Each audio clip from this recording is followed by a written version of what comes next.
नमस्कार दोस्तों, नमः शिवाय। जीवन ज्योति चैनल में आप सभी का हार्दिक स्वागत करती हूँ। दोस्तों, यदि आप मेरे चैनल पे नए हैं तो आप सभी से निवेदन है कि प्लीज मेरे चैनल को जरूर सब्सक्राइब करें। वीडियो यदि पसंद आता है तो लाइक और शेयर भी करें। बेल आइकन को प्रेस करना बिल्कुल ना भूलें। दोस्तों, आश्विन मास की कृष्ण पक्ष की एकादशी का नाम इंदिरा एकादशी है। इसे श्राद्ध एकादशी के नाम से भी जाना जाता है। दोस्तों, यह एकादशी पितृ पक्ष में पड़ती है, तो इस वजह से इस एकादशी का बहुत ही महत्व माना गया है। पितृ पक्ष में हम दान करते हैं, ब्राह्मण को भोजन कराते हैं, तर्पण करते हैं, पिंडदान करते हैं, अपने पितरों को प्रसन्न करते हैं और उनका आशीर्वाद लेते हैं। उसी प्रकार इस एकादशी को व्रत करने से हमारे पितरों को मोक्ष की प्राप्ति होती है और हमें उनका आशीर्वाद मिलता है। तो दोस्तों, एकादशी व्रत की कथा को सुने बिना या इसे पढ़े बिना कभी भी व्रत पूर्ण नहीं माना जाता है। तो आइए हम सब मिलकर इंदिरा एकादशी व्रत की कथा सुनते हैं। कथा आरंभ करती हूँ। धर्मराज युधिष्ठिर कहने लगे कि हे भगवान, आश्विन मास की कृष्ण पक्ष की एकादशी का क्या नाम है, इसकी विधि तथा फल क्या है, कृपा करके कहिए। भगवान श्री कृष्ण जी कहने लगे कि इस एकादशी का नाम इंदिरा एकादशी है। यह एकादशी पापों को नष्ट करने वाली तथा पितरों को अधोगति से मुक्ति देने वाली एकादशी होती है। हे राजन, ध्यान पूर्वक इसकी कथा को सुनो। इसके सुनने मात्र से ही वाजपेय यज्ञ का फल मिलता है।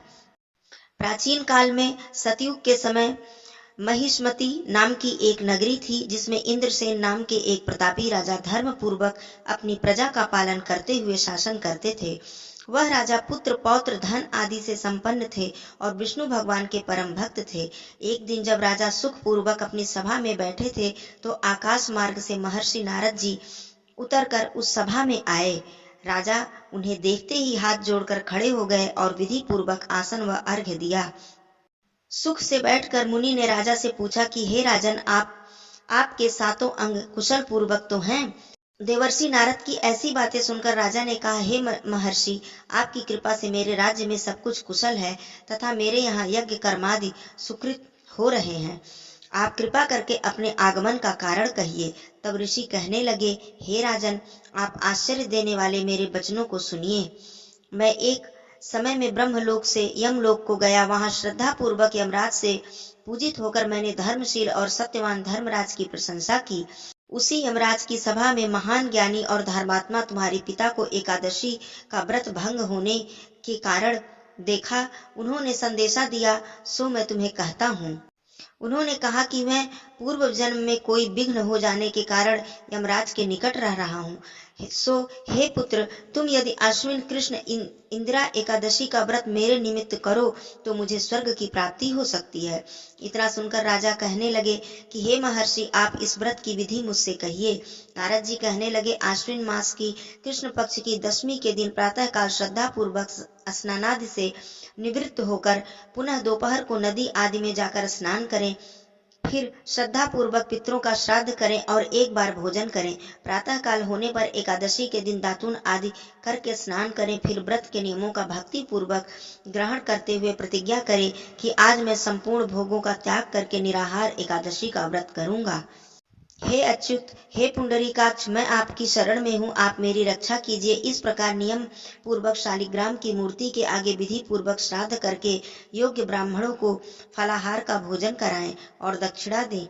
पितरों के श्राद्ध से जो बच जाए उसे सूंघ कर गौ को दें तथा धूप दीप गंध पुष्प नैवेद्य आदि सब सामग्री से ऋषिकेश भगवान की पूजा करें। रात में भगवान के निकट जागरण करें। इसके पश्चात द्वादशी तिथि के दिन प्रातः काल होने पर भगवान का पूजन करके ब्राह्मणों को भोजन कराएं। भाई बंधुओं, स्त्री और पुत्र सहित आप भी मौन होकर भोजन करें। नारद जी कहने लगे, हे राजन, इस विधि से तुम यदि आलस्य रहित होकर इस एकादशी का व्रत करोगे तो तुम्हारे पिता अवश्य ही स्वर्गलोक को जाएंगे। इतना कहकर नारद जी अंतर्ध्यान हो गए। नारद जी के कथनानुसार राजा द्वारा अपने बांधवों तथा दासों सहित व्रत करने से आकाश से पुष्प वर्षा हुई और उस राजा का पिता गरुड़ पर चढ़कर विश्वलोक को गया। राजा इंद्रसेन भी एकादशी के व्रत के प्रभाव से निष्कंटक राज्य करके अंत में अपने पुत्र को सिंहासन पर बैठाकर स्वर्गलोक को गए। हे युधिष्ठिर, इस इंदिरा एकादशी व्रत का महात्म्य मैंने तुमसे बताया। इसके पढ़ने और सुनने से मनुष्य सभी पापों से छूट जाते हैं और सभी प्रकार के सुखों को भोग कर वैकुंठ को प्राप्त होते हैं। कथा समाप्त हुई। दोस्तों, आशा करती हूँ कि यह कथा सुनकर आप सभी को आनंद की प्राप्ति हुई होगी। यदि आप मेरे वीडियो से संतुष्ट हैं तो मुझे कमेंट में जरूर बताइएगा। फिर मिलती हूँ अगले वीडियो में।